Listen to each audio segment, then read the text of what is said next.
My name is Richard Homer, and my signature strength is analysing. And in fact, I often say that on my gravestone will be, he hated things that didn't work right. I've always been into pulling things apart, understanding them. I have classic cars that I spend my time dragging to pieces and putting back together again.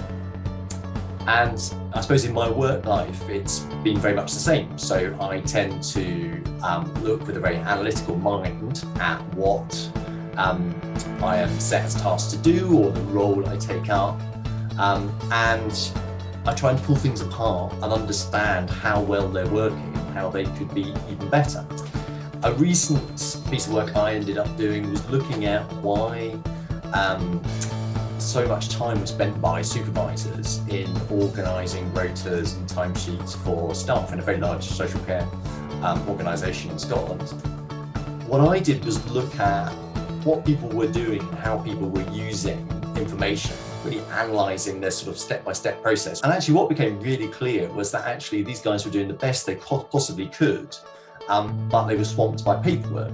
And understand that really there was just a technical solution, a digital solution, whereby somebody with a phone could simply press a button to sign in, press a button to sign out. And miraculously, there was their timesheet. We didn't need a timesheet. So 4,000 odd pieces of paper were no longer required, and staff didn't have to handle 4,000 pieces of paper.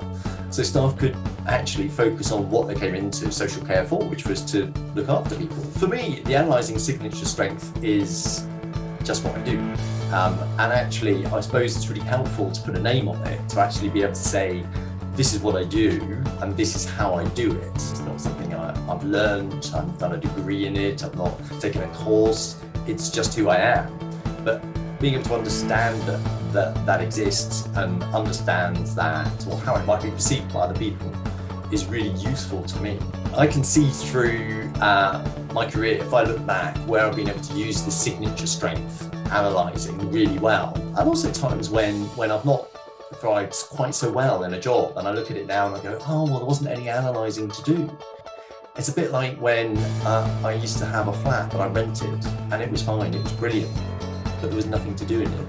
So I found myself a bit bored and a bit frustrated, whereas I now own a house and can spend many hours of my life fixing the bits that don't work properly.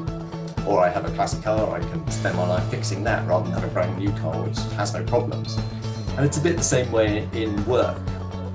And I can understand then what makes me really happy in a job, or what necessarily won't make me happy in a job.